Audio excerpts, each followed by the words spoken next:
Hi hello అందరికీ good evening. ఎలా ఉన్నారండి? బాగున్నారా? నేనైతే బాగున్నాను. మీరు కూడా బాగుండాలని మనస్ఫూర్తిగా కోరుకుంటున్నాను. ఇప్పుడైతే టైం వచ్చేసి 7:30 అవుతుందండి. షాప్ నుండి ఇంటి దగ్గరికి వచ్చేసాను. నైటు పిల్లలు ఆకలితో ఉంటారని తొందరగా బియ్యం అయితే కడిగేసి స్టవ్ పైన పెట్టాను. కర్రీ ఉండాలని ఎగ్స్ అయితే తీసుకొచ్చానండి.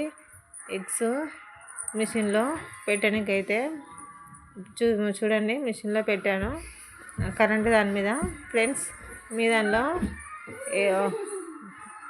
ఎగ్స్ ఉడకబెట్టే మిషన్ ఎంతమందికి ఉన్నదో కామెంట్ బాక్స్లో అయితే కామెంట్ చేయండి. సమ్మర్లో కూడా వర్షం స్టార్ట్ అయిందండి. ఈరోజు అయితే నైట్ వర్షం స్టార్ట్ అయింది. మా చిన్నోడైతే బయట ఎట్లా ఆడుతున్నాడు చూడండి వర్షంలో. ఎగ్స్ అయితే మిషన్లో పెట్టాను. ఇప్పుడైతే అవి ఉడికేంత మట్టుకు ఉల్లిగడ్డలు అయితే కోస్తున్నాను. చూడండి ఫ్రెండ్స్, ఈ వీడియో మీరు స్కిప్ చేయకుండా చూడండి. వీడియో మొత్తం చూసి చిన్న లైక్ చేయడం మర్చిపోవద్దు ఫ్రెండ్స్. మా చిన్నడైతే నేను ఉల్లిగడ్డలు కోస్తుంటే డైరీ తీసుకొని అయితే వచ్చేసాడు. హోంవర్క్ ఏమేమి ఉన్నాయో చూడమని చెప్తుండు, ఏడుస్తుండు. హోంవర్క్ ఏమేమి ఉన్నాయో చెప్పేశానండి. వాడైతే వెళ్ళిపోయాడు. రైస్ అయితే రెడీ అయిపోయిందండి. ఇప్పుడైతే ఎగ్స్ కూడా ఉడికేసాయి.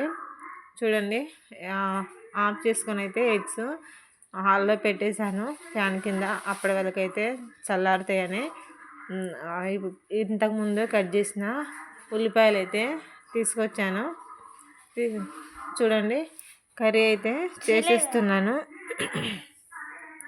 ఫ్రెండ్స్, నా వీడియో కనుక మీకు నచ్చినట్లయితే ప్లీజ్ చిన్న లైక్ చేయండి, సబ్స్క్రైబ్ చేసుకోండి. మళ్ళీ చెప్తున్నాను అనుకోకుండా విసుకోకండి.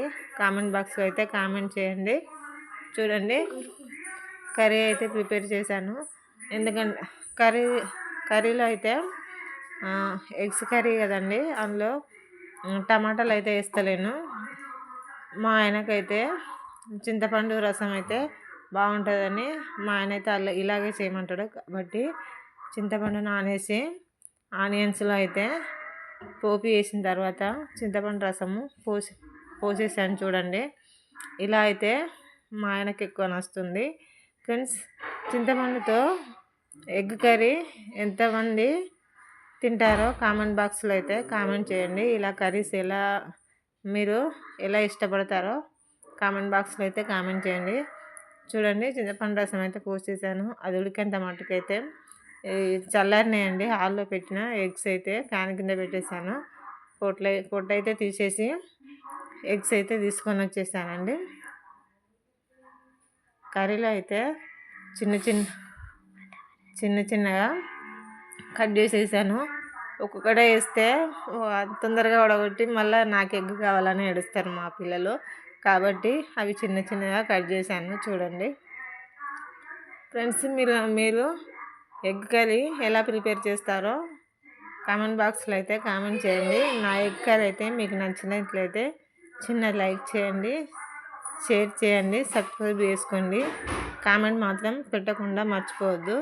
ఎగ్ కర్రీ అయితే రెడీ అయిపోయిందండి. మసాలా వేసి స్టవ్ అయితే బంద్ చేశాను. మా చిన్నోడైతే ఆల్రెడీ పడుకొని ఉన్నాడు, నిద్రపోతున్నాడు. వాడిని లేపి ఇప్పుడైతే వానికి అన్నం తినబెట్టాలి. చూడండి, వాడిని లేపడము మహా కష్టం అవుతుంది. అస్సలు వేస్తలేడు వాడు.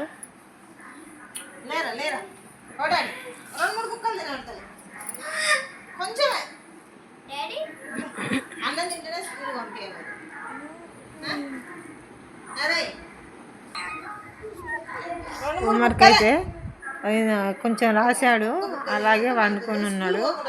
చూడండి,